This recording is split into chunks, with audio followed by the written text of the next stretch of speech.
All right, I'm back, and I'm gonna probably stay before you guys for 15 minutes, and then I am going to retreat and start kind of wrapping things up for my after church nap. And listen, don't come for me because I already know somebody gonna say it's not good to go to sleep after you eat. I get it, but it's Sunday, it's after church, and it really enjoyed my meal, and so now I'm back. I wanted to come back out and finish what I was talking to you guys about, and then that's that. So yes, hey, I'm not going to be before you guys very long. I do apologize for ending so abruptly. As it turned out, when I ended it the first time, it wasn't the DoorDash driver, it was actually Amazon. But that was fine because the DoorDash driver came 3 minutes later. So at first I was like, I was utterly disgusted. Then when I looked on my phone, it said 3 to 5 minutes, and he actually came in 2 minutes. So it was just fine. So I had to end abruptly, but I had a pretty good meal. Pretty good meal. And so for those, I've had some people, I had one person to comment under my video. No, you know what? I'm not going to give credit to that person. I'm not going to give them any airtime. So that's that. I like to kind of go over things in the beginning or just start talking to you guys while we're building back up our momentum. And as you're coming in, do me a favor. If you're not subscribed, subscribe. If you have not liked the video, like the video. If you have not shared it, share it. So I was closing out. I was rounding up the last one so that I can close it out. And I was helping you guys to understand how, when a woman has to take the lead in the relationship, what it does to her psychologically and why God said, wives, respect your husbands. And like I mentioned in the last video, yes, definitely, like this is a different video. But as I mentioned in the last video, I learned firsthand. And, it's funny to me, now let me go ahead and say this. It was not God's fault, or was it his will that I ended up getting married and divorced twice. It was not God's fault, nor was it his will. However, God has always done something very unique with me. Now, God, he teaches us all in different ways. He does different things with all of us. And it's always a good thing to learn how God ministers to you, like God's pattern in your life.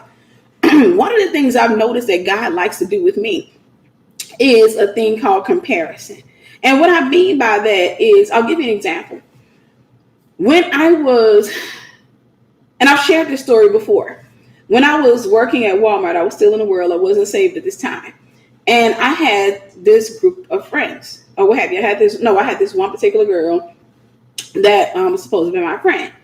And I kept seeing constantly that she wasn't my friend, but she was one of those people that was fun to hang around. When we hung out, we had fun. And we had so much in common or what have you. Then I had another friend that was also working there. She had been my friend since junior high. Now, the one who was my friend since junior high, she wasn't as worldly as the other girl. So she didn't fit, nor did she want to fit in with my other group. So she was kind of her separate entity. So I had my separate friendship with her. She didn't fool with them or what have you. And I remember the one that was worldly, we'll call her Sasha. One thing I remember about Sasha was that one particular day, I went to Sasha and said, hey, you ready to go to lunch? I've shared this before. I said, hey, are you ready to go to lunch?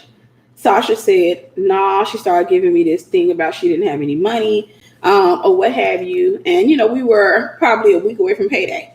So she told me she didn't have any money. And I said, girl, don't worry, I got you. That's always been my nature. Even if I got $10 to myself, if I come ask you if you want to go to lunch, if you say you don't have any money, we'll just go have to find some place where we can eat like $4 each, keep the other $2 for taxes or what have you. But, I'll probably go hit somebody's dollar menu or something like that. But I'm going to make sure we both eat. So with Sasha, I said to Sasha, I said, look, I told her, I said, I got you. Don't worry about it. So that happened every day that week for a total of 5 days. We worked Monday through Friday. This is God's unique way of ministering to me. Now, even though I wasn't saved, God was still ministering to me. So every day that week, I would go to Sasha and I say, hey, you ready to go to lunch? And we would go through that same old thing. She would tell me she didn't have any money. And she, and then she'd be like, You ain't got to buy me no lunch or what have you. You ain't got to buy me no. And I'm like, no, I got you, girl. I got you. You're my friend and you're my sister. Why would I, leave you in here hungry and stuff like that? Thank you so much, Tiffany. You really are a nice friend. A week later, Sasha comes to work. And this is a true story. Sasha comes to work and she comes up to me. And she's like, girl, you would not believe what happened to me. And I'm thinking this was on a Monday. She said, you will not believe. So she starts talking about her baby daddy. She starts telling me how she had got a child support payment, back child support from him, a large lump sum of money. I don't remember the amount, but I just remember there was a comma in it. So she got this back child support from him. And I'm like, girl, that's good. That's awesome. Or what have you. She was like, yeah, so I can afford myself this week. And I was like, cool. So she comes to me and she was like, where are we eating at? Come lunchtime. She said, where are we eating? I told her I didn't have any money. I kid you not. This girl said, you don't have anything? I said, no. That girl did not buy my lunch. The entire week before, I kid you not, the entire week, for a total of 5 days, I had taken her out to eat. For a total of 5 days, and I took her out to eat from money I barely had. This girl got a back child support check, a large lump sum of money in, and wouldn't even buy me a cheeseburger. So I kid you not, I'm telling you, this is one of the stories that stand out to me the most in my life. She said, oh, you ain't got none? I said, no, I ain't got none. And I'm thinking that she's going to take it, say, hey, I got you. She didn't do that. Instead, she walked off. I thought, okay, she finna go do this. She'll be back. Because it was beyond me to think that she wouldn't do for me what I did for her. It was beyond me. So I went looking for her a little while later. I was like, hey, where'd Sasha go? They said she went to lunch. What? They said she went to lunch. That girl would not spend $3 at the time on a cheeseburger, and I had spent probably $40 to $50 a week before getting her something to eat every day. No lie. Turned around, my other friend that I had been friends with since junior high. I used to use this as a credit to her. She comes up, same situation happens. Same scenario. I go to her, and this is probably about a week later. I go to her, and this is after I get paid. I go to her. I'm like, hey, sis, let's go to lunch or what have you. Because now I didn't cut Sasha butt off. I'm mad at Sasha. I told Sasha to stay on my face. So my other friend, I go up to her, and no, she comes up to my department. She starts talking to me. And I know this is coming up on 12. And I said, hey, you want to go to lunch? She was like, she didn't have any money. I said, girl, don't worry about it. I got you. She says to me, no, Tiffany. And so she was one of those people that, you had to really force lunch on her. She was like, no, Tiffany, don't you ain't. I said, no, Tiffany, I ain't got no. I said, nope, you coming. Same scenario. That entire week, I spent maybe $40 to $50 on this particular girl. $40 to $50 every day. I had to darn near drag her out by her braids to lunch because she just kept, you already spent enough money. No lie. Same as exact situation happened. A week later, she got I think it was back child support. I don't know. She got a large lump sum of money. She comes running up to me that Monday. She says, girl, you wouldn't believe this. And to me, it was like Twilight Zone because it's the same exact situation. When I told her, because I was broke again, when I told her I didn't have any money, she looked at me. She said, that's fine, girl. You had me all last week. I got you this week. God has always put me in a situation, and she took care of me that entire week. That entire week, I'm sitting there like, girl, I'm good. No, she said, if you don't come get in this car, I will drag you to this car. If you don't come get in this car for the rest of that week, I got closer to her and further away from Sasha because I realized Sasha was not my friend. So God has always given me the ability, like he's always thrown me into situations to see, like it's always been the exact same. Another situation. And this happened a long time ago. I wasn't saved back then. I was 19 years old. I met a guy 10 years my senior. And my best friend at the time, she had met a guy. I met my guy first, and what have you. And she turned around and met a guy that was 10 years her senior. Like I said, God is always giving me this thing where he'll allow me to see two different dynamics of a thing, two different dimensions, two different sides of a coin. And I remember I had went to her house one day. Now, the guy that I was dating started having some type of insecurity toward her. He started being jealous about the fact that I was always hanging out with her. If you're liking this video, make sure you like it. Don't just listen. Make sure you're liking the video. But he had an issue toward her. He didn't like the fact that I was always at her house or what have you. So one particular day, he called my mother's house. I wasn't home. My little sister called. She tells me, she says, hey, your boyfriend, he called. I can say his name because, I'll just call him Joseph. I'll call him Joseph.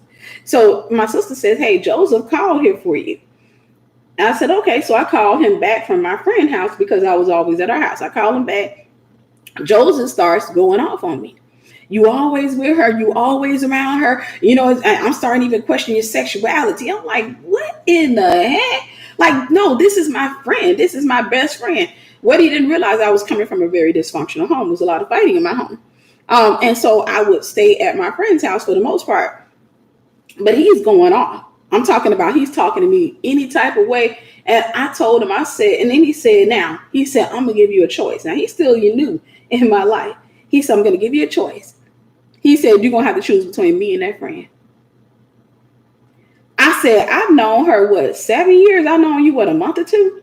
Who you think I'm going to choose? I said, Negro, bye. Don't call me no more. Broke it off with him. This guy, he calls back because he realizes that I ain't your average girl. That don't work on me. You give me an ultimatum, you're going to lose. In every case, don't ever give me an ultimatum, you will lose. I don't like ultimatums. So he calls back. He's blowing up the house phone. What happened? Because, we had house phones then. We didn't have cell phones. So he's blowing up the house phone. I won't talk to him. I pick up the phone a couple of times. I said, listen, this is these people's house phone. Stop calling the house. This is their house. You ring it. And he was like, you want to talk to me? I wouldn't talk to him. Her mother gets home. Her mother actually talks to him. And we wake up the next day. The mother tells me, hey, I talked to Joseph. I talked to him for quite a few hours last night. He was really sorry about what he said and all this other stuff. She said, I think you should give him another chance. I was like, no. I said, anytime somebody try to come between me and my friends, I don't do that kind of stuff. She's like, I think you should give him another chance. I said, no. So she was talking. She said, I've already invited him over. So you might want to go get dressed. I was like, what? Now, the mother, she's like a mother to me at the time. She's like, you might want to go get dressed because I've already invited him over because he wants to talk to you. So the mother talked me into giving him a second chance. Probably 2 weeks later, my friend has the same test with her boyfriend. Her boyfriend's 10 years older, and I'm always at the house. He's complaining about me being over her house and her always being around me. And he issues out the same accusation. Y'all act like y'all funny or something. Funny used to mean gay back then. Y'all act like y'all funny. Y'all want to be, you're always up around her. What have you? I come over to the house. She on the phone and she did this right here. He's talking about you. Okay. This is a replay from last week or 2 weeks ago. She gonna do to him what I did right there in her face. I set my guy straight in her face. So she gonna do that for me. She held that phone. Yep. Okay.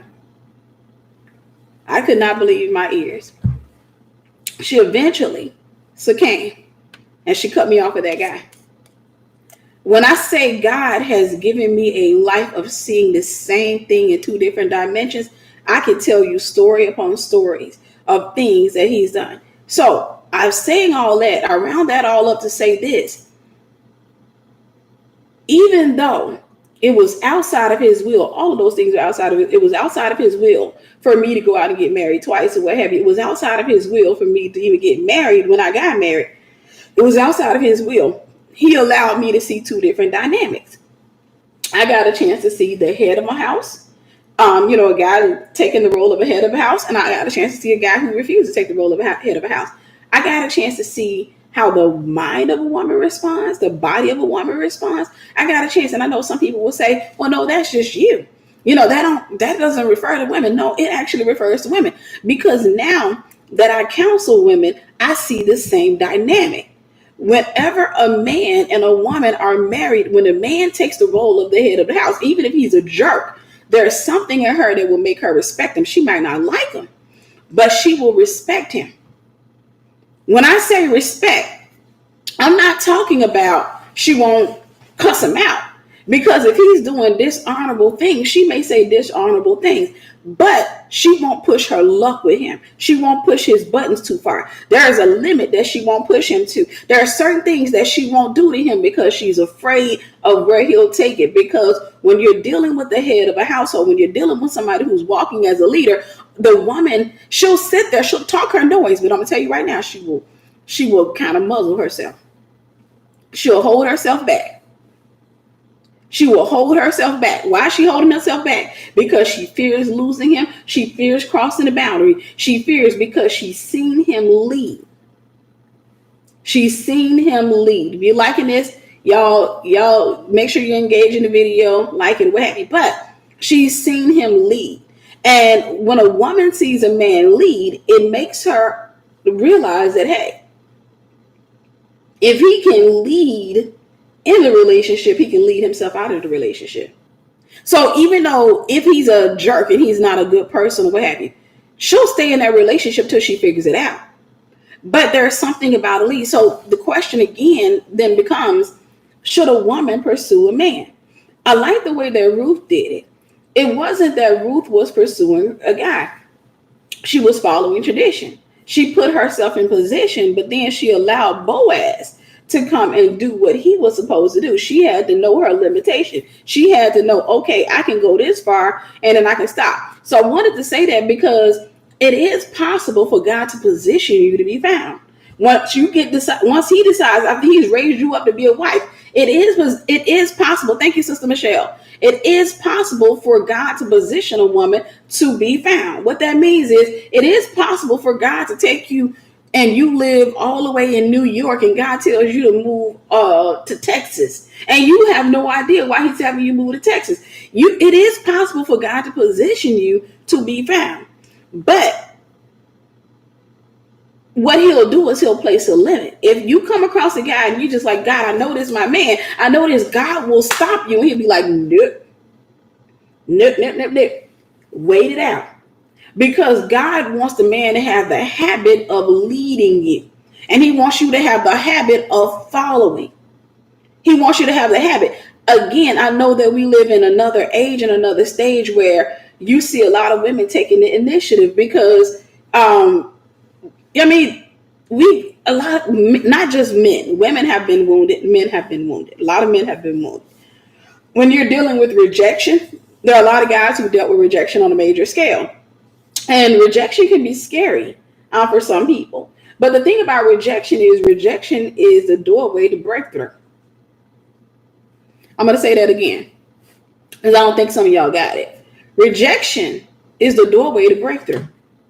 You have to be comfortable hearing a no in order to get to a yes. You have to get comfortable hearing the no in order to get to a yes. If you are afraid of a no, you'll never build anything. You'll never accomplish anything. You have to be okay with hearing no. You have to be okay with, okay, I know I want to build a business, and I want to have fun. Okay, I'll say this. In 2021, God willing, 2021, I want to shoot a movie. I want to take one of my stories. I already got 2 stories in mind. And I want to shoot 2 movies, but I want to at least do one of them in 2021, no later than 2022. Now, I've already talked to the videographer. Guy, he's excellent or what have you. I've already talked to the videographer about it. He said, hey, just give me the specs. Give me how much time you'll need. Just give me all the information and I can give you a quote. I said, okay. Once I do that quote, let's say the quote is astronomical. Let's say it's so high that I can't afford it. Let's say that it's just way out there, but I'm passionate about shooting that. And I decide, hey, you know what?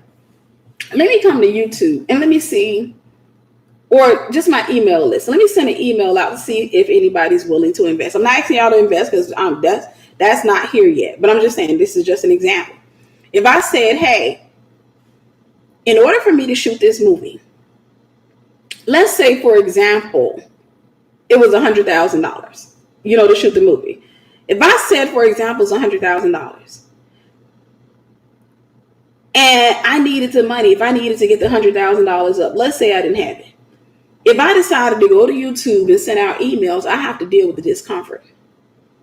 There's discomfort there. Believe it or not, when we come out, if I say, hey, I'd like you to sew, there's discomfort. Because the discomfort isn't in asking for the seed. The discomfort is in dealing with the perspective of the people who don't understand how that works. And so they are, they see everything from a suspicious standpoint or what have you. So if I came out, I would have to deal with the discomfort in order to get the funds. I couldn't get the funds if I just sat up and said, well, I got some supporters and stuff, they would be, but there are a few people on there, they gonna get mad and they gonna dislike my video. I can't care about that kind of stuff. What I would have to do is come out and say, hey, I got $100,000 figure to shoot this movie. And I want to see if you guys are willing to help me fund the movie. And I'll list you as, one of the sponsors or what have you. I would have to get used to the no's. The no is not going to necessarily be pointed up in the chat room because people don't say no by that. They just say no by not giving.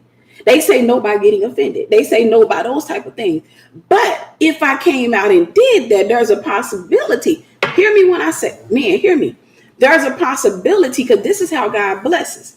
There's a possibility that God will bless Sister, let me just find somebody to comment. There is a possibility that God may bless Sister Francine with $1 million. Now she's sitting there, just got $1 million blessing.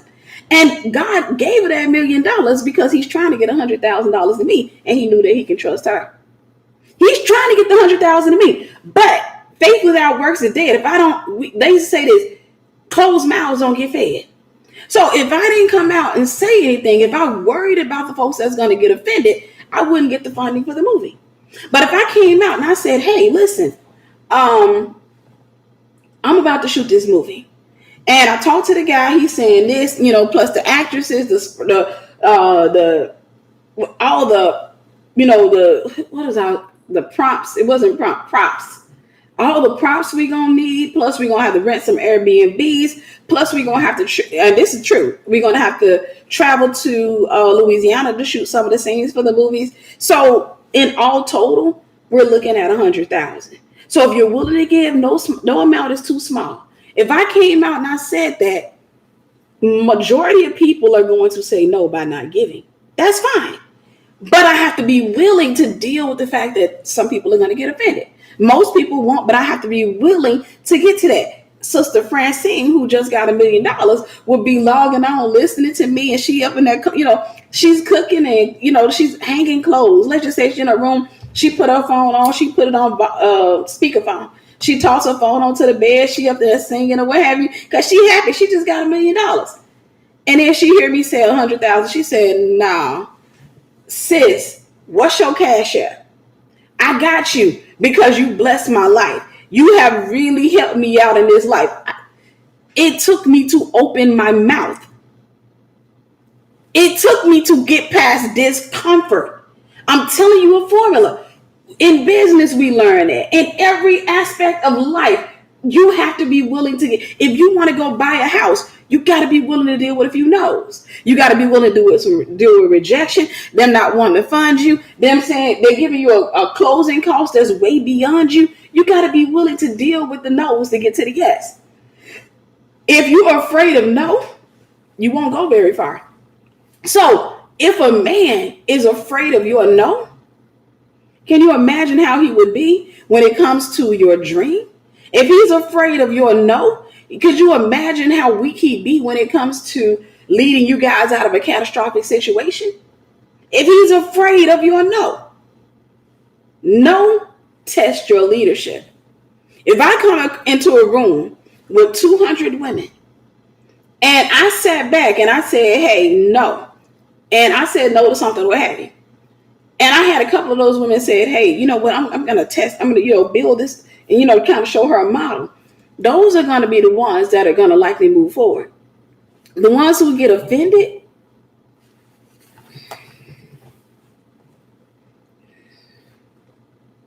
girl, please, I'm going to go over there and work for this other company.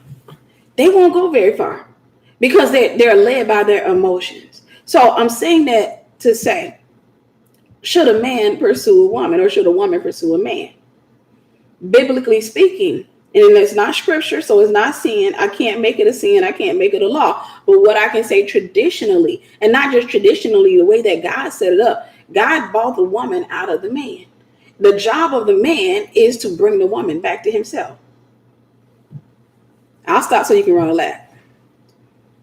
The job of the man is to bring his rib, to identify his rib. What did God do? He brought Eve to Adam, and he had Adam to identify who she is.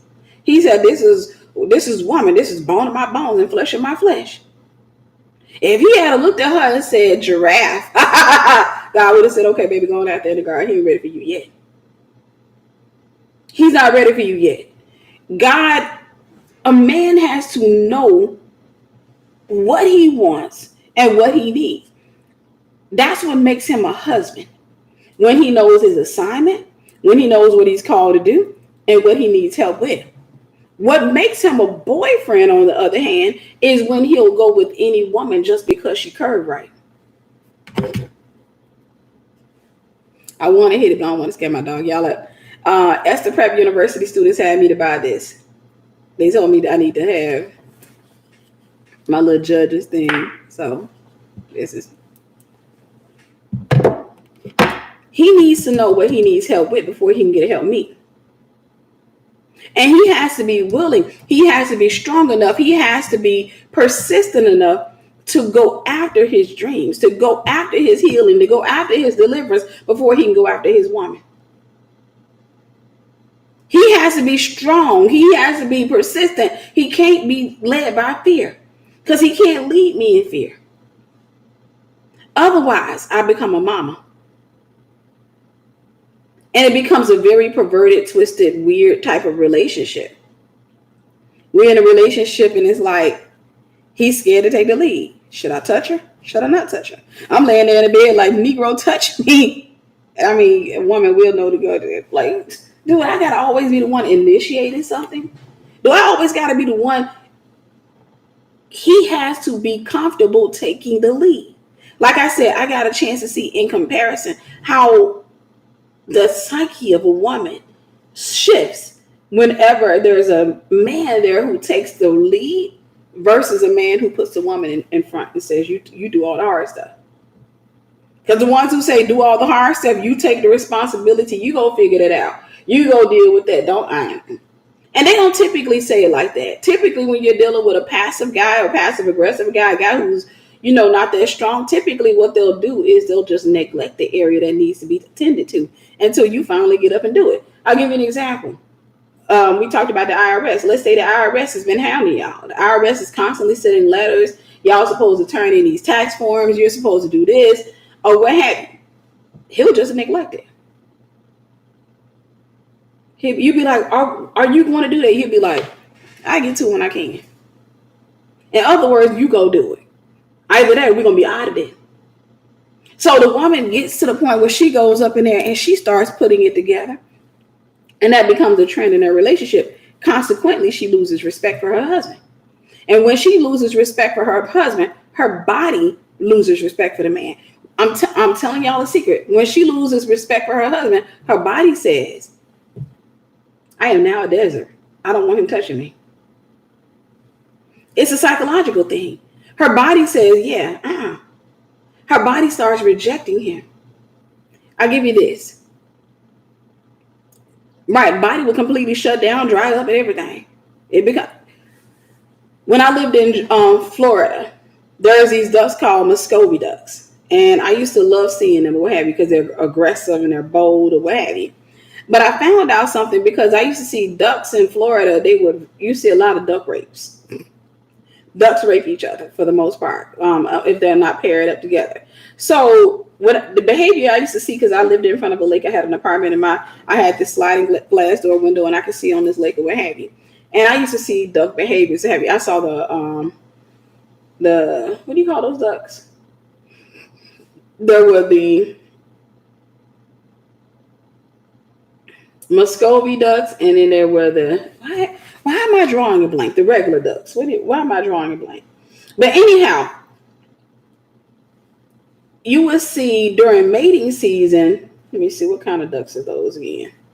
Mallard. Thank you. Mallard.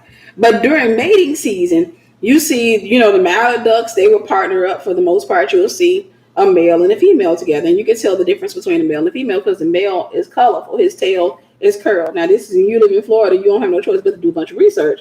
But his tail is, is colorful. His body has more color to it, and the female is just gray.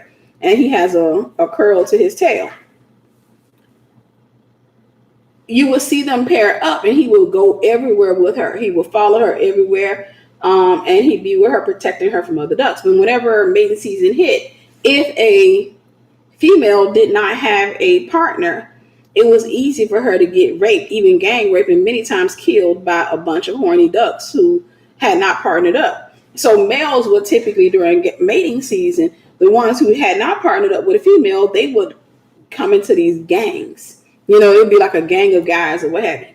If they saw a female, for example, out on the water, they would gang up on her, and she would try to get away from them, but they would keep flying or what have you. And the way that typically they kill her is they're raping her and they're holding her head underwater. They're raping her and constantly holding her head underwater, what have you.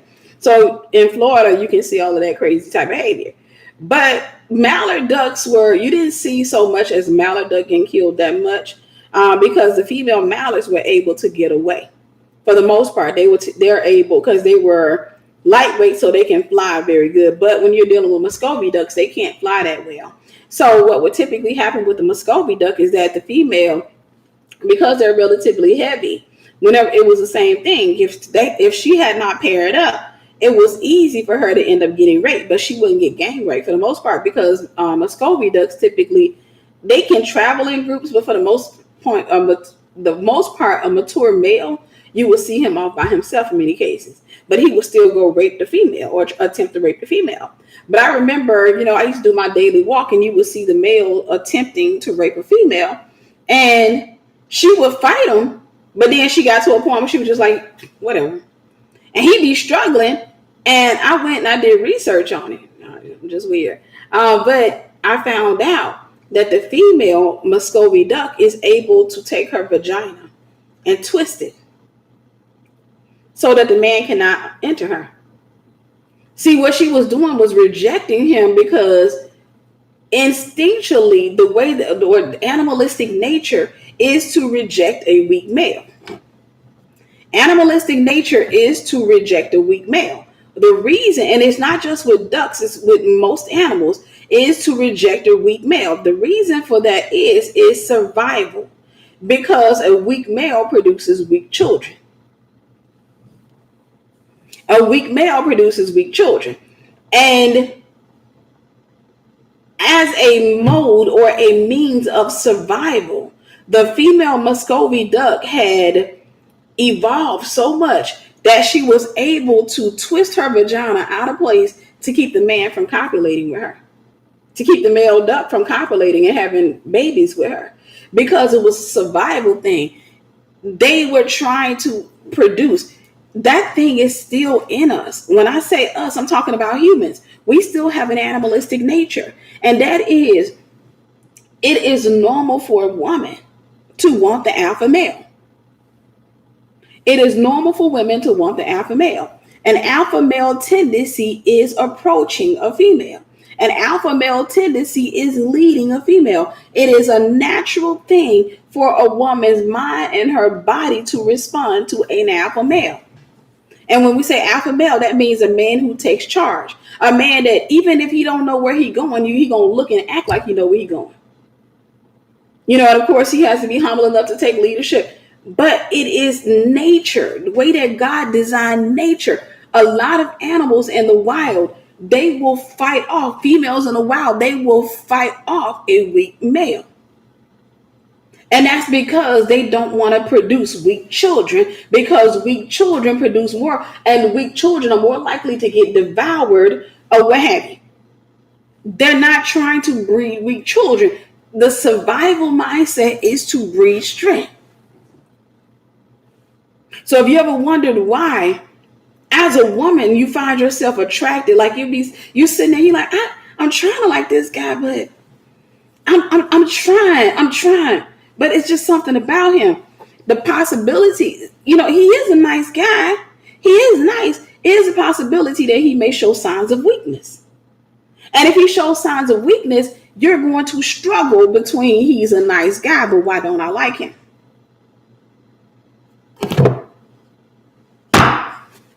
All right, baby. He's a nice guy, but why don't I like him? It is even back in the biblical days, it was a natural thing. If you had a warrior who went out there and he conquered things, he went into war and he was just killing up all of he was taking down all the giants. How did the kings respond? They would give him to their daughter. They would give their daughter to him.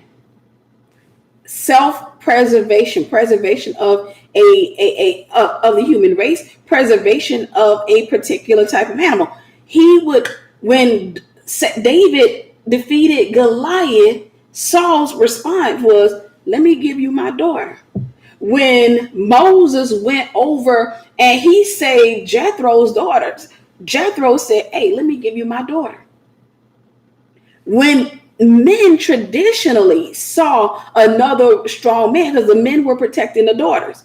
If a man came, the bride price was designed to keep weak guys away. And when I say weak, I ain't talking about muscles. I'm talking about weak-minded. Can't take nothing, can't go through nothing, can't grow through nothing, ready to quit at the first sign of adversity. A weak guy.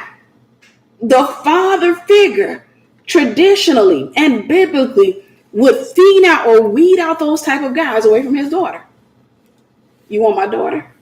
I'm gonna need you to bring me this, and this. That man had to go through hell to bring all that to that man. The weak ones, they were just like, yeah, no, that's okay. But the strong ones was like, I got you. And the ones that went off into war, I'm talking about because they had to do what? Warfare, which means strategizing. Everybody, including kings, would throw their daughters at them. You didn't have to be royalty. If you were just the type of person that went into war as a male and you went out and you choked out your enemy, the king was waiting with his daughter. His daughter could be cockeyed and crazy, but he was waiting. He's like, I got my daughter Ramstusti for you. And she over there like, hey, they will give their daughter to you just because you were a strong male. I'm trying to help you to understand, to my brothers, how sisters are wired. And I'm trying to help the sisters to understand how you're wired. You're wired to like strength. This is it's natural. So if you're struggling, and guess this, sometimes you'll come across a guy who's weak. It doesn't mean he's going to stay that way. It just means he's immature. He's insecure. God is still growing him. He's not a husband yet. You got to let God finish him. Let God finish him till he learns to walk in his authority. Till he learns that, hey, you know what? It's the worst thing that could ever happen to me is a no. And it ain't killed me. I've had plenty of them. There is nothing like a man who would go into a business meeting and need $250,000 funding and look at you and he says, hey, y'all at home, you're married or what have you. He needs $250,000 funding for his invention idea, and he's like, I'll be back with the 250,000. Come on, confidence.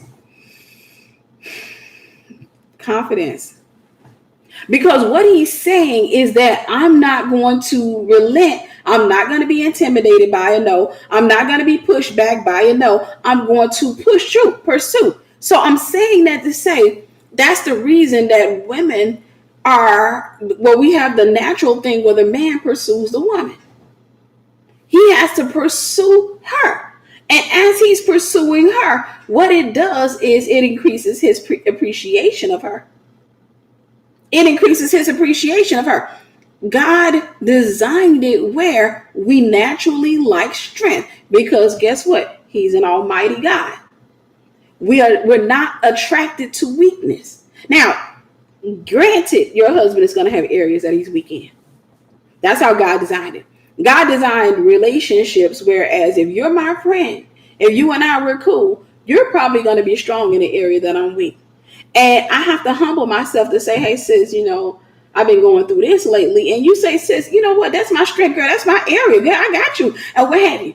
My husband is going to have areas that he's weak and I'm strong.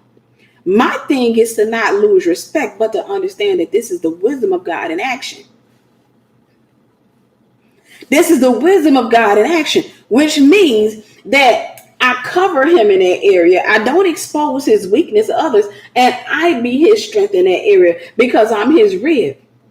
I come in that area and I manifest the strength, and I don't go out and headline that to the world. I don't sit there and say, well, my husband was short on cash today, so I just paid. No. I keep him. I cover him. I got his back. I have his back. But I have to be humble enough to let him lead me and not lose respect for him just because I saw his weakness. I have to be humble enough to let him take the leadership role. So I just got through seeing his weakness and he wasn't able to pay a bill. He's making his money or what have you. And, we're both making money, all our money going to the same account. Let's say we didn't have enough money to pay something or what have you, even when our money is combined or what have you. And we didn't have enough money. And I saw his weakness. He got frustrated. In that moment, instead of him going out and doing what he had to do to get what he needed, he just got frustrated. And instead, my strength, because I've been an entrepreneur for a while. My strength is to get over here on this computer and say, you know what? I'm going to do a logo sale. Hey, I'm doing logo sales, and I say, we need $10,000. My strength is to sit down and make that $10,000. I come back, in the house, I come up to him a couple of days later. I look at him and I say, hey, we got the money. Where we get the money from? I did a logo sale and you made $10,000. Yeah, I did that in some other sales. And I made $10,000. No. I have to go in now. I'm gonna have to wrestle past his pride and we're gonna do this, what have you. But I don't advertise that. I give him the $10,000 and let him go pay the bill. If that makes him feel castrated for me to come show up, no. What I do is I give him the $10,000 and let him go pay the bill. And nobody ever knows that it came through me, because he, right then and there, he got frustrated and he started, doing what he did when he get frustrated, playing a video game. This is his coping mechanism. While I'm over there on the computer working, I don't lose respect for him. We grow, but I don't lose respect for him in that moment. He's over there like this. I don't lose respect for him. Now, I'll say something to him once, and it's all in sensitivity of moments. I'll catch him. Let's say I get the 10,000. I go and I say, hey, here's the 10,000. Then I sit down and I have a conversation. I say, listen, when we had that hard moment, you chickened out on me. You went and started playing the video game and you kind of left me out there alone.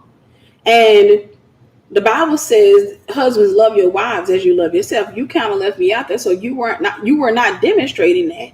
Consequently, I could have lost respect for you. The Bible tells me to respect you. So I'm asking that in the future, here's the solution. In the future, let's put our heads together. Remember, you don't go with a problem, you go with a solution. In the future, let's put our heads together. In the future, don't chicken out on me like that anymore. Let's just figure some stuff out, because this whole logo thing, I could have taught you how to do logos. I could have gave you a few templates and had you working that. We could have worked this, and I could have made the money in less time. It took me a whole week to go through day in and day out, falling out at my computer and stuff. It took me a whole week to get that money up while you were up in there playing video games. And that could easily make me lose respect for you. So I'm just saying, from this point on, whenever we have a problem, I'm going to need you to face your Goliath. I'm going to need you to face your Goliath. So I'm going to answer this question, and then I feel my after church nap coming. I feel it coming. I have a coaching call to do later today as well, so I better get that afternoon nap in. So should a woman pursue a man if she wants to continue leading him? Yes. If you're looking to be in the lead of your relationship, go for it. Make sure you go and pick out your own ring. Make sure that you're willing to propose to him. Make sure that you're willing to be the breadwinner in the home. Make sure that you're willing to take a lot of responsibility when it comes to the hard stuff. But don't complain about it. Don't complain about it. You want to be modern day, be modern day. Don't be modern day and 20% modern day. No, I'm gonna need you to go all the way in. If you're gonna be modern day, if you independent, strong woman, and this is a new day type thing, go all the way in there. Because don't sit up here and be booking me for a counseling session talking about some Tiffany. I know what you're talking about. I'm losing respect for my husband, girl. My body don't even respond to him no more. You know why? Because you went out of order. If he was afraid to approach you, he was admitting that he wasn't ready to be your husband, or anybody's husband for that matter.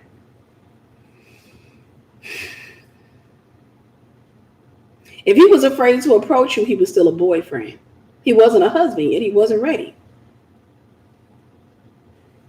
If he's afraid, if you got some dude at your church that's constantly looking at you, and he's not a husband yet. He ain't ready yet. That's the sign that he's not ready. When you see fear,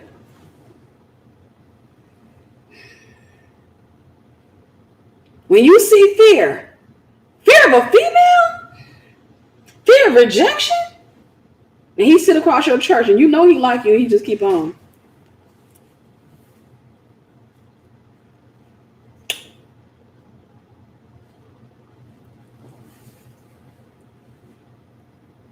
Leave him be. Let him grow. Let God finish his work in him. Let God finish his work, because what's going to end up happening, and to my brothers, to anybody who may not necessarily understand what I'm saying, I'm talking from a woman's perspective. I'm going at it biblically, but I'm coming from a woman's perspective, because what I'm trying to get y'all to understand is that women and men see things differently. And I'm telling you from a woman's perspective how women are wired, how we typically respond, and how our bodies respond to leadership versus somebody who throws us in the front. And then we have to become hard and masculine as a result. We always having to lead, and that's why I always tell people, whenever you see that Jezebel Ahab relationship, don't feel sorry for Ahab, because what's happening is you had some guy that was just weak. And he was fearful. He didn't want to take the lead. He didn't want to deal with the hard stuff.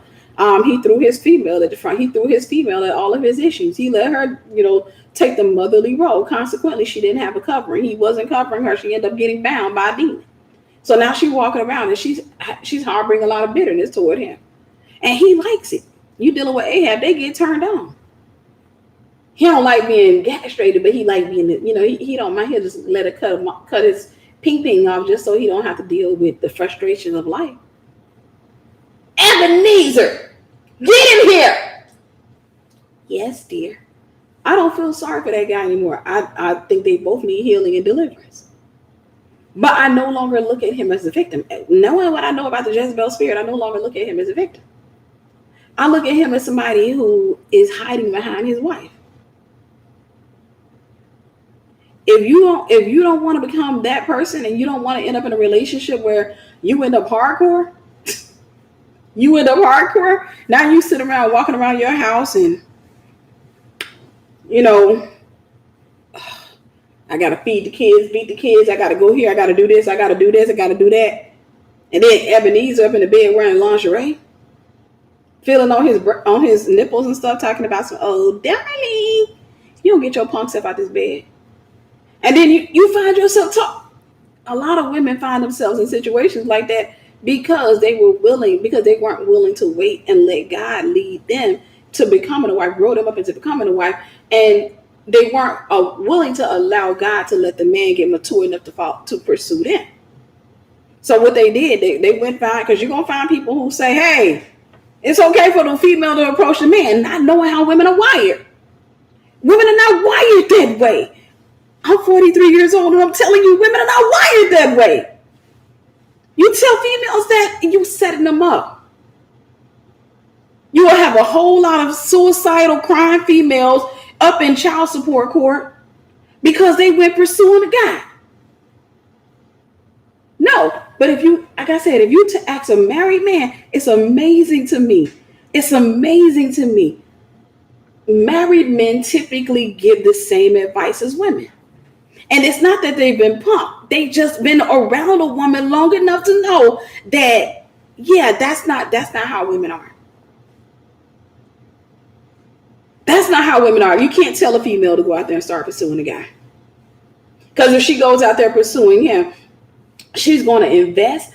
She's emotionally wired to be a giver. She's going to give. And then the man's going to lose respect. He's not going to have any respect for her. And it's going to become this thing where she's going to give too much of herself. They know how women are wired. Yeah, and some women do love to be the man, but I think it's not that. There was this one guy that came to Walmart one time. He said something that offended my friends, but I was on board with him. Y'all, look, we got a lot of people on here, but not that many folks that like this. Come on now. Let me get some likes on this. Let me get some likes. And I'm going to go back into the story before I close out. There was this, when I was working at Walmart, there's this guy, and I worked at the fitting room for a while. And this guy comes up, older white guy. He comes up, his wife goes in the fitting room.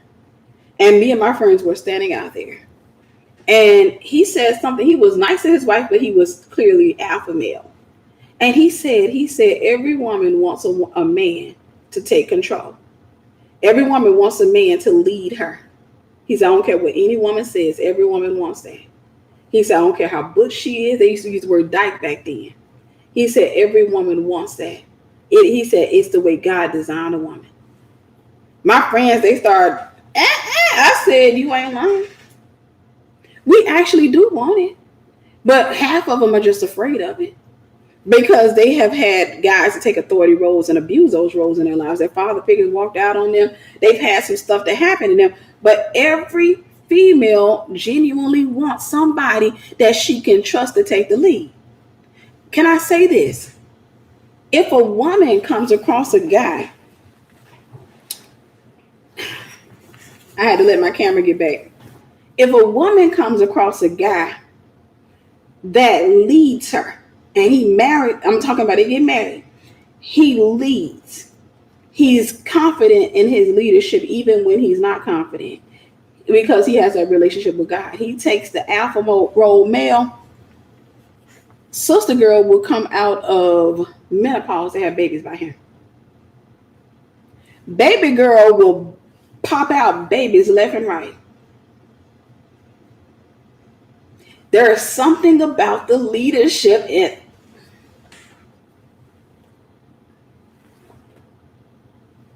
If I threw this out, break my camera. I got to get a new camera anyhow, so I probably can't go ahead and break it. There is something, even when you're dealing with the butch girl, the problem with her is she had the man up at some point. That's why she ended up like that. She had the man up. But if she ever gets to a place where she doesn't have the man up and the man takes the lead, and the man, I'm talking about, every woman wants to feel safe enough to act like a baby. Tell me I'm lying. I want somebody to tell me that I'm lying. Every woman wants to feel safe enough to put her thumb in her mouth and say, Daddy, can I go here, please? Every woman wants to feel safe enough to do that. When a woman feels safe, there is something that happens. I need my sisters, because some of y'all lurking and y'all need to be responding. You need to come out of lurking mode. Look, sis, you need to come out of lurking mode. Stop lurking. It's time to stop lurking. And you better say hallelujah, because these umbrellas gonna be, they over here and they looking. They trying to see if I'm telling y'all the truth. Women want, I want a female to come contrary. No, I just want us to be equal. No. If she says that, it's because nobody has ever led her. Women want to be led. Even a woman who even Oprah Winfrey with her $1 billion having self want to be led.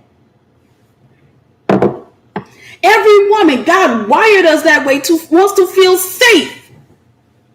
She wants to feel safe. She want to feel safe. When a woman feels safe, a woman will come out of menopause to give you babies.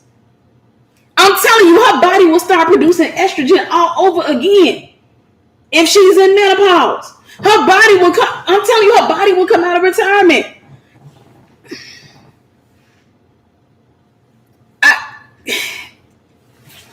Right.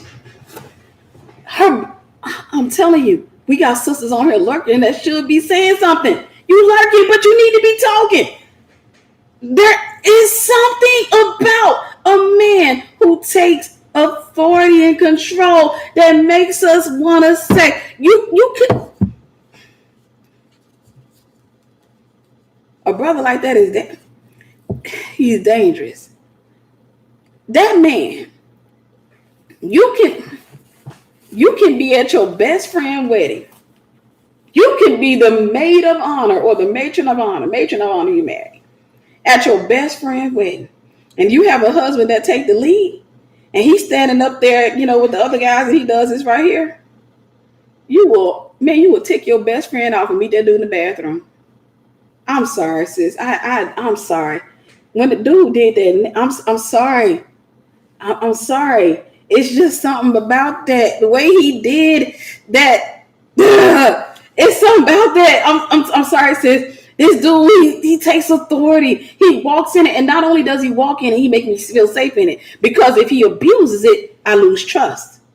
But if he walks in it and he loves on me, and I see consistently that he had the opportunity to hurt me, but he didn't take it, and I start feeling safe. We don't see that too much these days. Let a woman mess around and feel safe.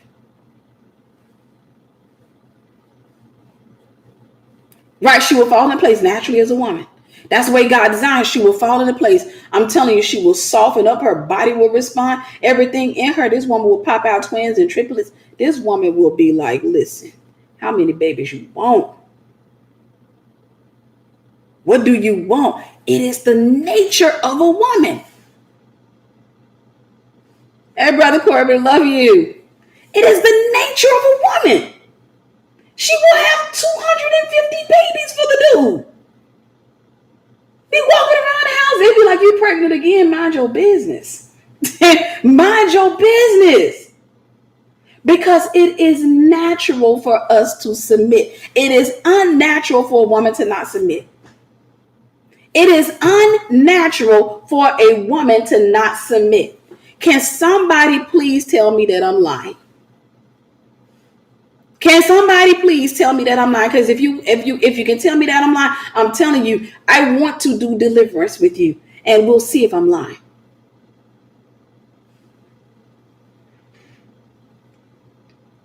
Right, you be sitting up there, just had a baby. I'm talking about you leaving the hospital. They be like, oh, he's so cute. You go back for the 6-week checkup, you pregnant again.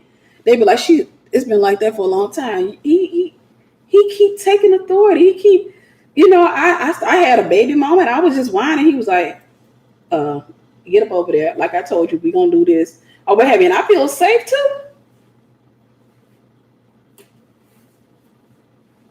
too. Sorry. I'm sorry I disrespected your son's bar mitzvah. But my husband was over there giving me the eye in the audience, and I am just so sorry. I did not mean to disrespect y'all in that way. I'm telling you how a woman is wired. We are wired to submit. It is unnatural for a woman to not submit. If you see a woman who's not submitting, it's no different than seeing what is that? Box spring sticking out of a mattress. They shouldn't be sticking out like that. They got broke. Somebody abused that mattress.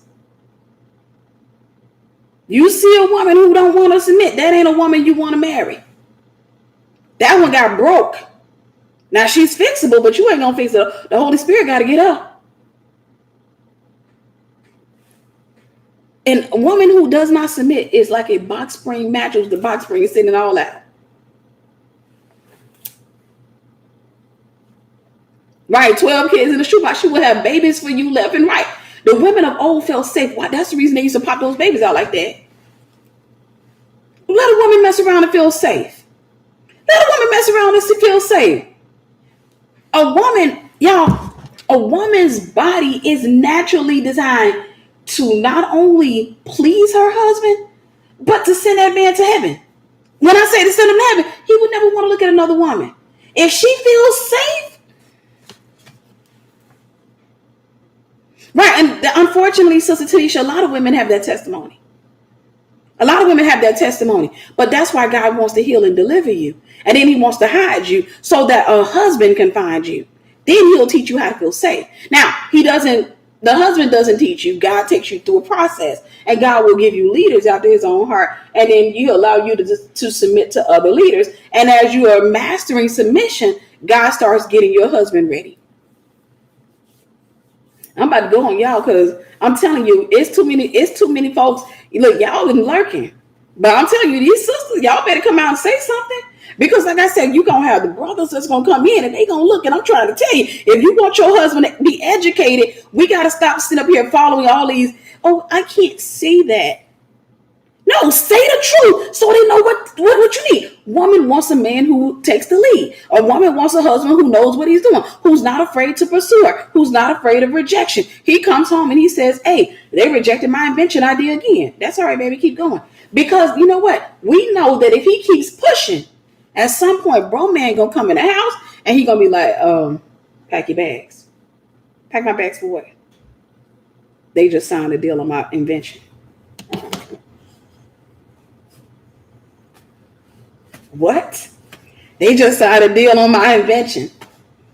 You already know what's about to happen, right? We about to be pregnant all over again. I'm sorry. I'm sorry. They just signed. If she's broken, however, she'll stop the man from doing that. Well, baby, they ain't just, I just think you need to go out there and you just need to work because, nobody going to sign your invention idea. Because she's so used to that. But if you give a woman, she's healed and she feels safe.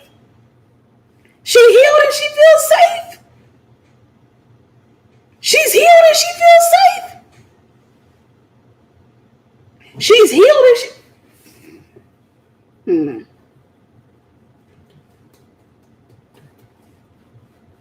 It ain't no female friend. It ain't nobody to be able to get between her and her man. Nothing. Her husband can call her from China and say, baby, I need you. She'd be like, babe, I'm on the first flight over. While he's talking to her, she'll be already at the airport. You ain't said nothing but a word. It's how we are wired. We are wired to naturally submit. We are wired to be led. We are wired. That's how God designed us. And if you are operating any other kind of way, you need to get healed. You need to get delivered. You're operating like that because the male figures in your life have failed you.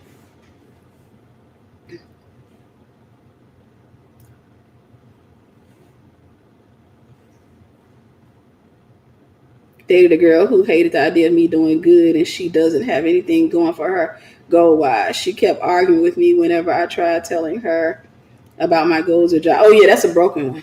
That's a broken one. When you come across a person like that, the fear is that you'll accomplish something and leave her. So her issue is fear of abandonment.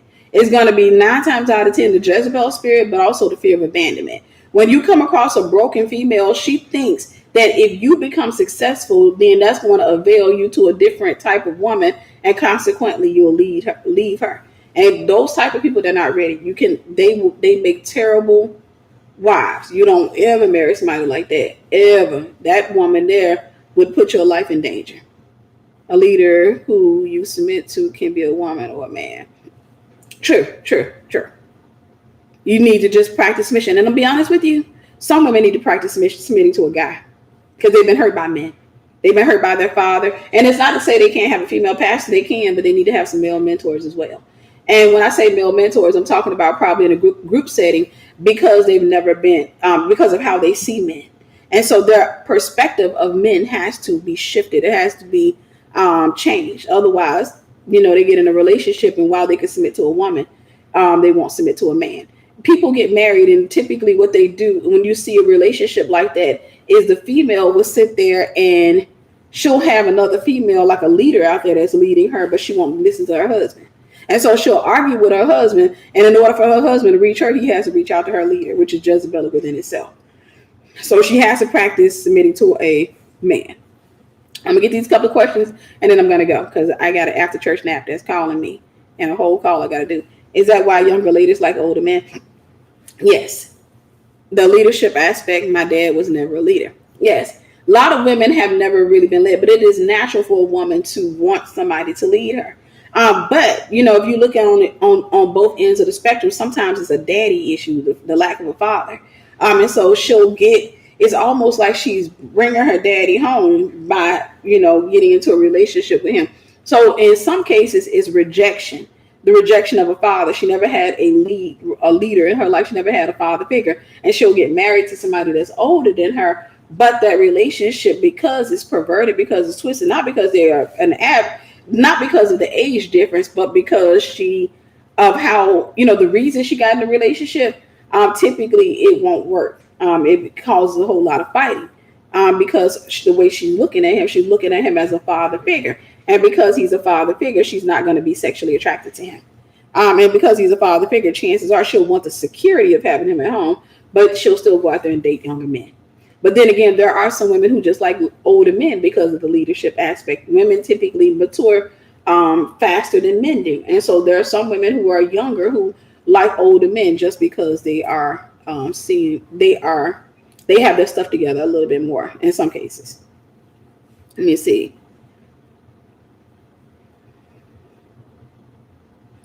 A woman that doesn't encourage you, right? That's not somebody you want to be with. How do you get male mentors? Pray for them. Make sure you're healed enough to have them. Get female mentors first. You have to be healed enough to have a male mentor. Pray for them, and then God will send them. Make sure you're, going to church, even serving at your church. And, typically, like every male mentor I've ever had, it didn't start off with it. That we never officially signed, said, hey, you're my mentor. It was typically just some guy that came into my life and he just started mentoring me. He just started talking or what have you. And so you have to make sure that you're healed enough. If you're not healed enough, you'll confuse your feelings. And then you'll start thinking, I think we're supposed to be together when he's supposed to be mentoring you. But I would say pray on it. And if you pray on it, God will send them. And he'll send them when you're ready for him. Sign up for Esther Prep. We closed it. Definitely. But if we have any seats to come open, we have over 100 women. I was going to cap it off at 100, but we have 103 women that have signed up for Esther Prep. Do you think most men are capable of leading effectively? I won't say most, but a large number of them are. Yes, I believe that what causes a man to be able to lead is not that he comes into the relationship already knowing leadership. Most of what he learned is through his falling. I remember what this lady said to me when I was married, and I would get my hair done, and I was complaining about him because he was from Cameroon, and he had this thing where every time he came across somebody else from Africa, he felt like he needed to befriend them, and he come home, good news, baby, we have been invited to eat. And I'm like, I'm from Mississippi. So my culture kicked in. I don't know these people. I'm not going to nobody's house to eat, and I don't know them. They may be in the witchcraft. I'm not going to their house. So we would get into an argument about that. And I got tired of him coming home talking about all these different invitations we had. Baby, I met one guy on my job. He is from Kenya, and he invites us. We're going here next week, and I'm like, take your time to get to know people. Stop. With all of this exchanging. So long story short, I went to this girl's house to get my hair done. She was from Nigeria. And we started talking. She was married to an American man. And she said something to me that stuck with me that really changed my life and changed the marriage. She said, my dear, she said, I was the same way when I got married. She said, when I first came to the United States, she said, I wanted to be around everybody from Africa. She said, because, that's the closest thing to home I had. She said, but my husband didn't get in my way. And she said, consequently, I got burned by a couple of folks. And she said, after a while, I'm like, no, I'm good. So she learned to look for character and not, look at where you came from.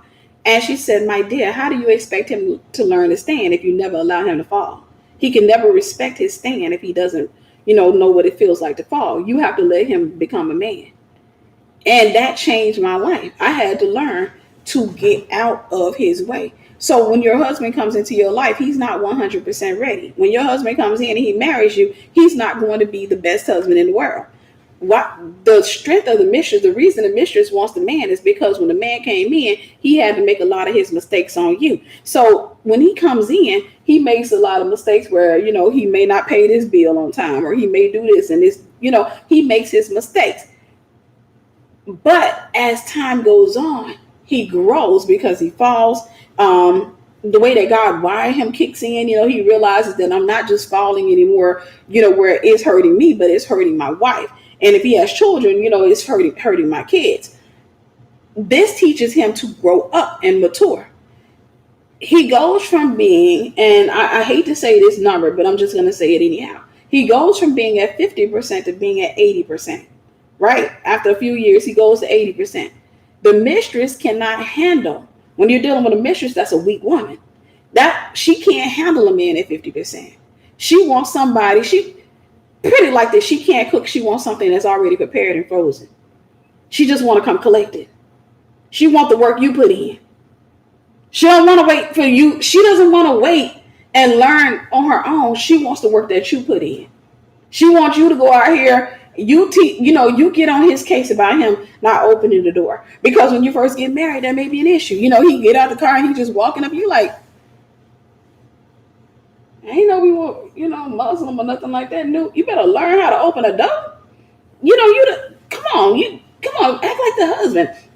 There's a reason why you get behind me and open the door. That's protecting me. You're watching my back. That's what that's symbolic of. When you open a car door, basically you're protecting me. You're putting yourself out there first. That's showing leadership. And then after you see the coast is clear, you come and open my car door.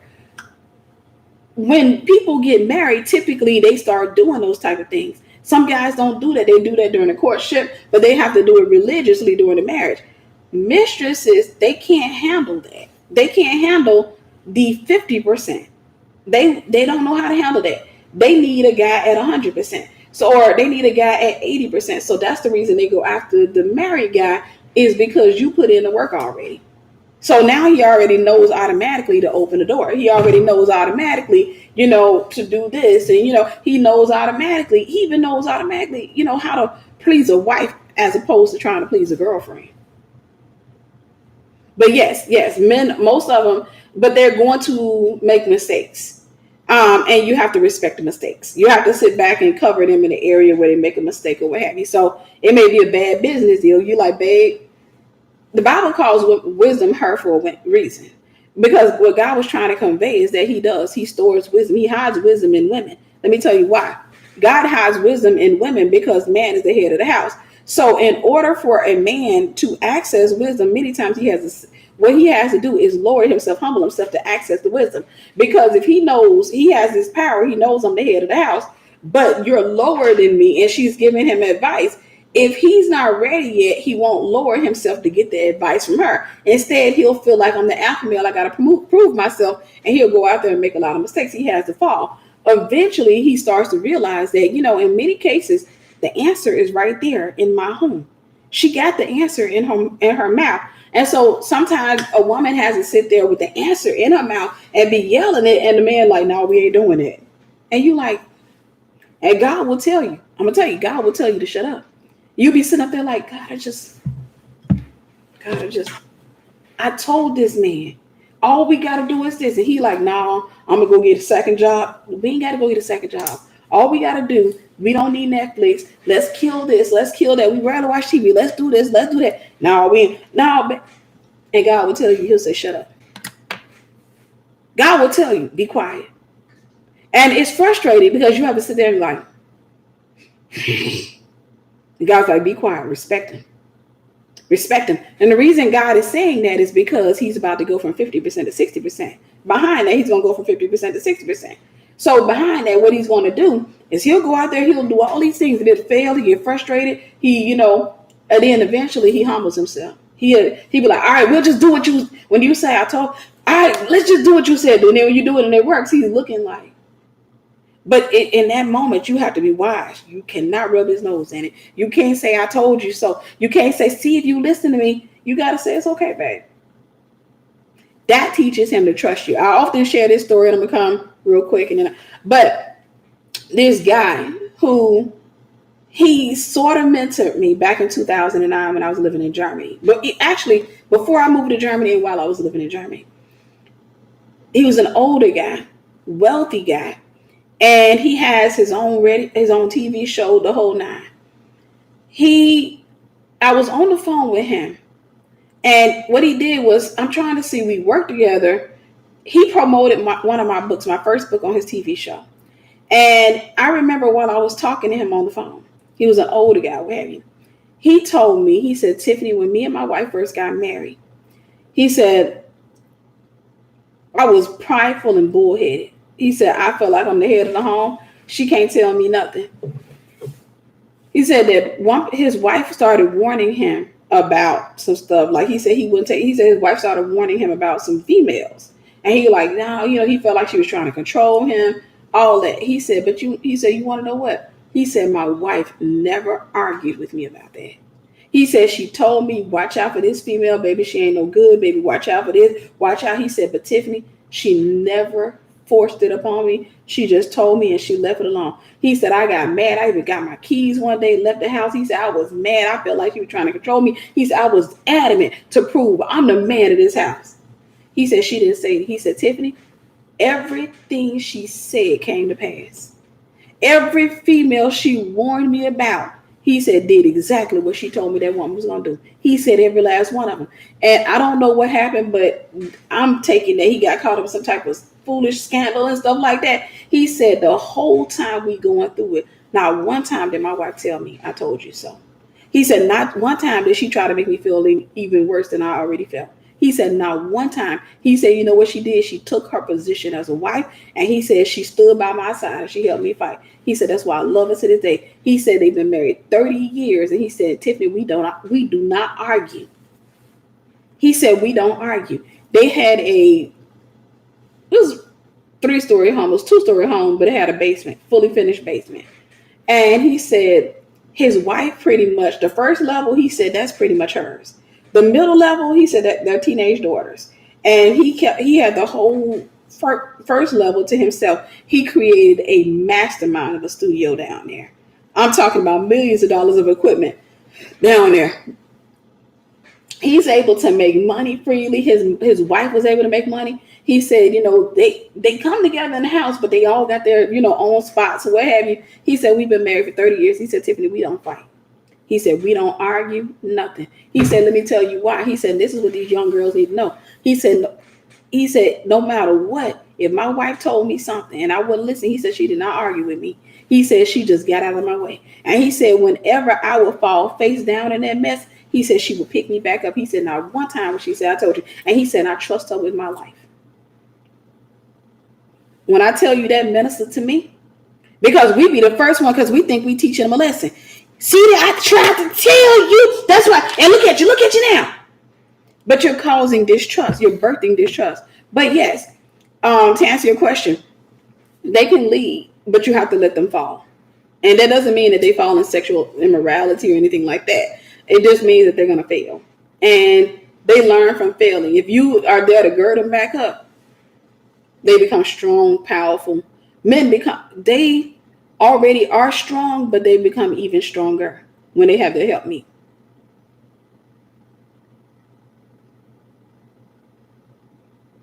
Amen, Sister Adrian. I'm sorry to hear that, but when my father and mother forsake you, God will take you up. God has got you, sis. Okay, we need a man to man, and women need to be the role of as one. Right? How much is your coaching sessions? Go to tiffanybuckner.com and you'll find them. Okay, let me get back up here. Yeah, most women, that's natural for us to want to protect her. It's natural for us, every woman. That's the way we're wired.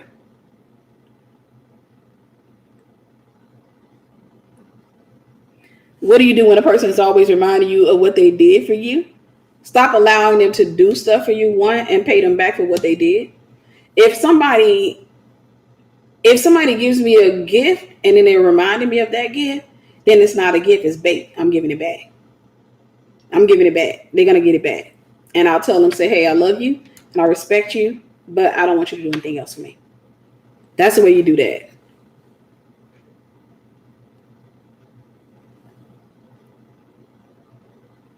That's how my male mentors came from me serving in church. Right. Most of the time you'll meet them in church. When's the next Esther prep? We having it right now. I don't know if I'm gonna have one next year, to be honest with you. Right now it's amazing. I need the Esther preppers to step up. But right now is absolutely amazing. We have 103 women, and we are building a strong community, very strong community. But what I'm going to do is, if I have people falling off, I'm going to, so I will say probably in the next couple of months, when the time comes to renew for some of them that only pay for the quarter, some people may fall off, and I'll open it up for other people that may want to get in. When's the next mass deliverance? A great question. 1 month from now, I'm believing y'all. I've already talked to my pastor, and so we're going to have our Esther Prep mass deliverance in probably about 2 weeks, and then we will start, and then I'll be able to set up a mass deliverance. So I'm excited about it.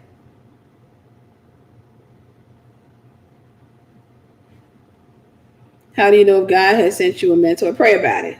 Pray about it. Don't rush. Don't tell them everything there is and that there is a need you need to know. They need to know what have or everything there is to know about you. But pray about it.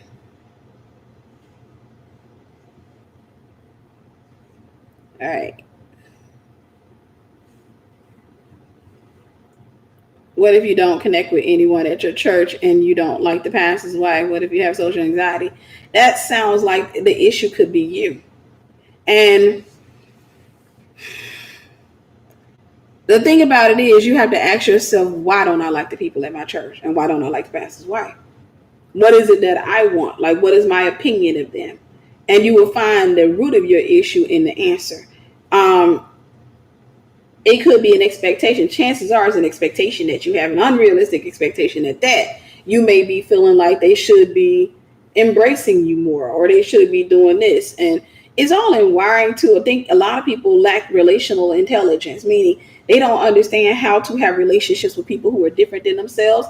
And that is especially true in the African American community. A lot of times we don't know how to have relationships with people who are different than ourselves. So consequently, what we do is we form or we clot into cliques. So we'll come up over here and we'll get around the folks that look and sound like us, but we'll completely disregard the other sister over here who has the answer to the prayer that we've been praying for the last 5 years because she's different than us. So I would tell you to definitely look into that and ask yourself a series of questions and be honest with it. Write the question down. Why don't I like them?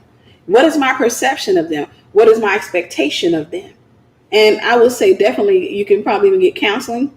I would love to talk to you maybe in a coaching session to kind of sort it out. But I would have to break it down to find out the root of the issue. But I can almost guarantee you it's going to be unrealistic expectation. Social anxiety, that's something he has to get healed from. Because social anxiety doesn't go away when you get married.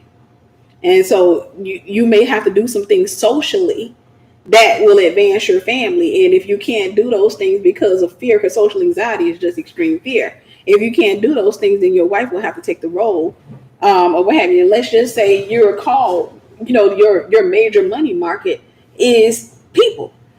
So that means that your household could easily be broke. And so I would say get healed of that first, before pursuing a woman. And it's not something that's difficult to heal. It's just prayer. And then just throwing yourself out there, putting yourself out there and confronting your Goliath until you overcome the Goliath. Once you put yourself out there, you deal with your fears, you fall, you have to deal with your insecurities. Slowly but surely, your confidence begins to build. and social anxiety will go away.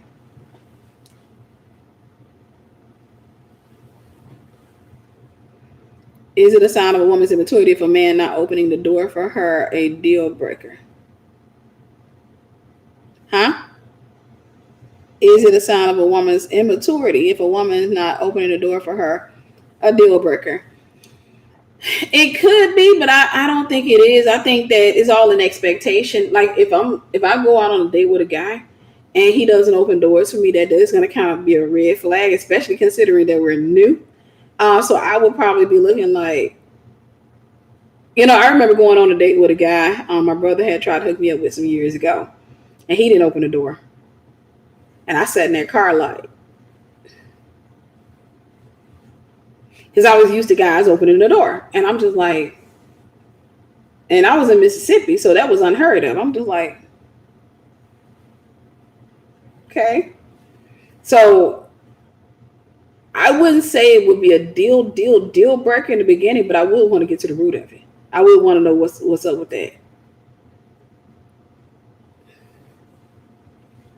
So should a woman pursue a man? No. What if you feel your lack of hearing intervened in a good relationship that you feel was the one? Your lack of healing. I would say this.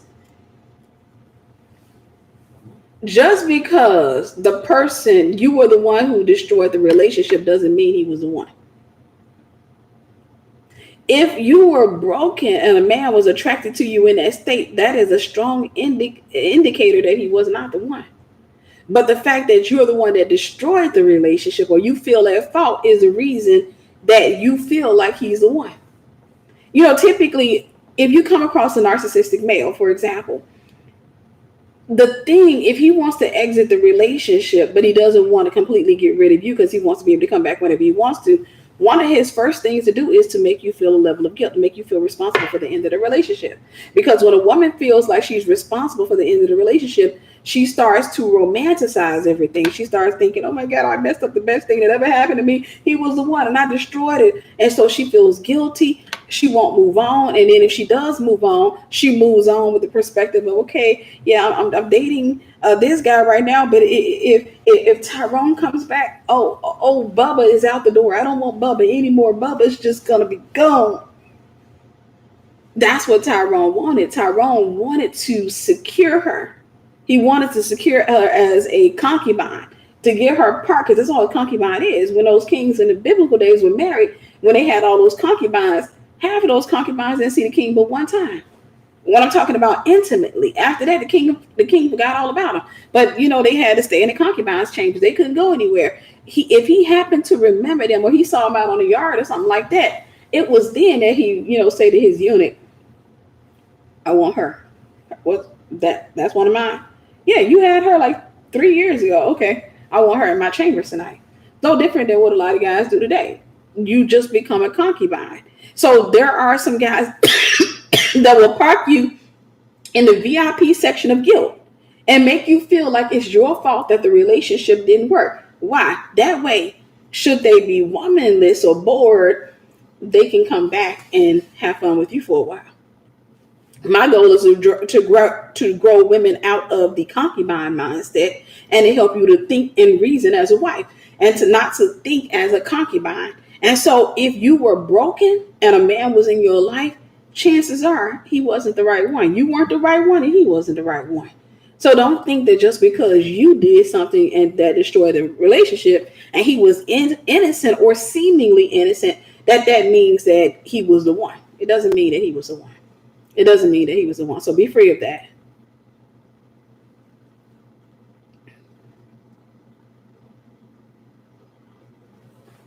Do you have an official release date for the Book of Boundaries?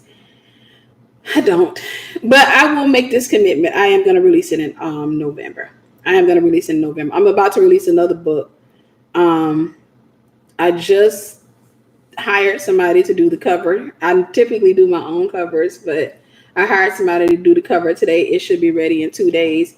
I'm working on some other customer projects and publishing some other customers' books. So prayerfully, that book will be out in a week. And that one is ETA, estimated Time of Arrival. It is a journal and workbook. It is amazing. But that's going to come out in about a week. And then after that, I'm going to give the other one about a month, and I will release it. If I don't go ahead and release it, I'm telling y'all, I'm getting on my own nerves with that one, honestly.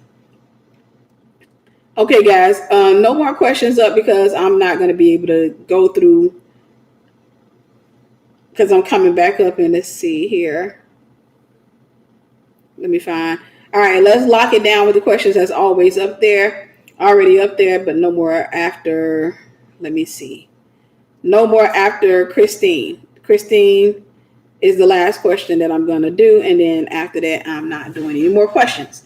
So if you post a question up and I don't answer it, don't get offended. I love y'all, but I have to go and get my church after church nap because I have a call at 7 p.m., which I'm probably going to push off because I need to get my typical 2 hours of sleep.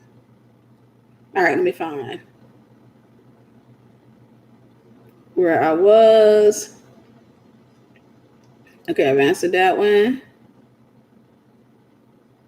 Right, that's right, Brother Adrian. How do you create distance in a relationship with people, a person you like, but they don't see you in the same way? Okay, how do you create distance in relationships with people, a person you like, but they don't see you in the same way? Ask that question again. I'm trying to see if I can understand it. How do you create distance in relationships with people, a person you like? Ask me that question again. Kind of reword it so I can understand it. So I'll say your question to be the last one. But ask me that question again because I'm not sure if I understand it. I'm trying to understand it. Maybe I'm sleepy. But how do you create distance in relationships with people, a person you like, but they don't see you in the same way? If you like somebody romantically and they don't see you in the same way, for me, I always take my feelings back. Because I come to understand that I see myself as a gift. And because I see myself as a gift can be given and a gift can be taken back. And if I'm a gift and a person is rejecting me, I always think futuristically. I think, okay, well, somebody else that's going to appreciate it. Obviously, you're not the one. So hopefully that answered. If not, just reword the question so I can understand it.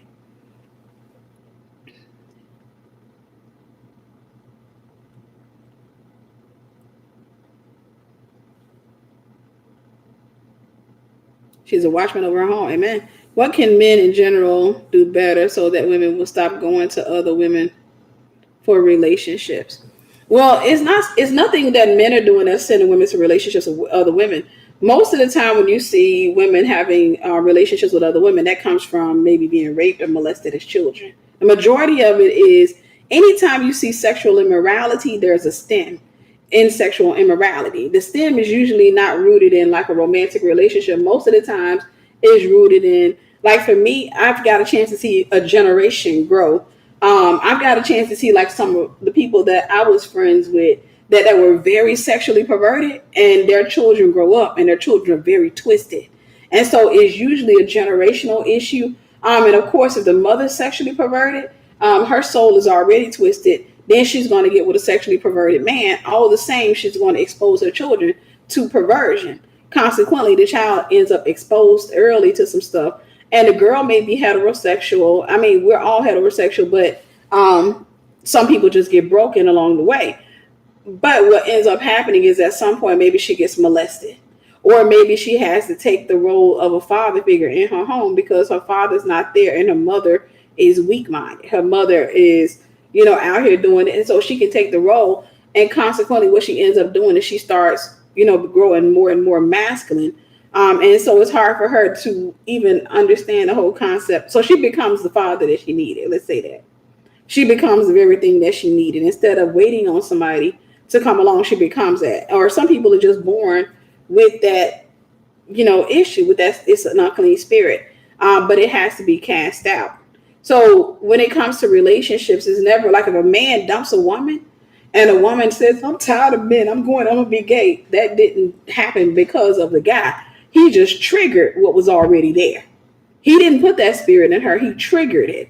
That's all. And so the enemy will use people to trigger something that he's put in her. A lot of times when we have something like a sleeping giant, a spirit that hasn't been woken up yet, the enemy will send a trigger to wake that thing up. And so in that particular case, I will say now to lead a guy just has to be truthful, not just with himself. He needs to be truthful with the woman or what have you. But in cases like women going after women, for relationships, that has nothing to do with the guy. That has everything to do with something that was already there. Chances are it came in generationally. If you found her family, 9 times out of 10, you're going to find generational sins of sexual perversion. Even if the mom is still married to the dad, you may not see it on the surface. But if you get close to that family, I can guarantee you will find that one of them is twisted. Or you'll find that maybe even probably skipped a generation. But that has nothing to do with the guy. That has everything to do with what was already there. The guy may have triggered it. He can trigger it through breaking her heart, or if he's sexually perverse. There are some guys that are sexually perverse, and they be like, man, I want a threesome, and what have you. So that spirit is already in that girl. But, she's able to keep it at bay. But then he brings a female into the bedroom, and it opens the door for that. So just keep the door closed on perversion, and make sure that the person is healed. Make sure they're healed. What if it's all young people at your church, no older couples? That's the same thing in my church. Well, my church is a millennial church. But I don't go to church looking for a guy. I don't think my husband's going to come from my church. Unless he walks up in there and just starts going to the church, I don't think my husband's going to go to my church. My church is mostly millennials. But it doesn't freak me out because I'm not going to church looking for a guy. I'm not going to church like, okay, he's going to be in here. Hallelujah. I don't go to church like that. I go to church to worship. I go to church to praise. I go to church to fellowship. I go to church to learn. My husband will meet me wherever God designed me to meet him, or, God has set that up. I believe God is a perfect matchmaker. So don't worry about, like if you're surrounded by millennials like myself, because I believe that God is strategic in all that he does. Look at it this way. I go to church with a lot of millennials. One of these days, one of those millennials may walk up in there and be like, Miss Tiffany, how old are you? And I say 43, and they be like, my daddy 44. And I be like, okay. Yeah, he's a man of God. He's isn't. Okay, you keep on talking. Keep talking, sis. So you never know how God's going to do it. You never know how God's going to do it. What does a person do if their pastor asks them to do something and their husband disagrees? Should you still listen to your pastor or submit to your husband? You always submit to your husband. Your husband is the head of the household. And so you would just communicate to your pastor, my husband says no. And your pastor will understand. How do you know if you signed up for the mass deliverance? Don't want to sign up multiple times. Don't worry about it. You don't have to sign up again because you're already in extra prep, so you'll know about it anyhow. So you don't have to sign up. I don't like clicks either, sis. I don't do clicks. It's something about a click and the setup that it does something to me. I can't do clicks. Clicks are loveless to me. I just feel like it's just classism, foolishness, and you typically have a head of the clique who ain't got no sense, who thinks that she is the queen bee just because she pretty or her waist is snatched. And it's just shallow stuff, and they don't typically grow very far. Most women in cliques, and I hate to say this, most women who limit themselves to cliques typically end up being side chicks. I follow patterns. They typically end up being side chicks because they're so limited, what have you. They have a lot of expectation.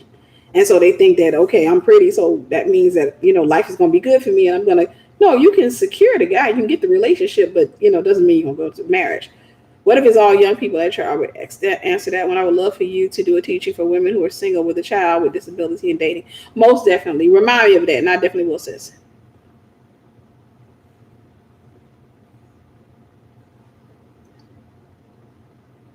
Right. Okay. I got knocked off again. All right, there I was. Praise God, Sister Sophie. What do you think about my position in a friendship with a married woman that is unequally yoked, saved, but still bound in a lot of areas? What do you mean, your position? What do you think my position is? Okay, what do you think my position is in a friendship with a married woman that is unequally yoked, saved, but still bound in a lot of areas? I would have to know the details of that to tell you what your position is.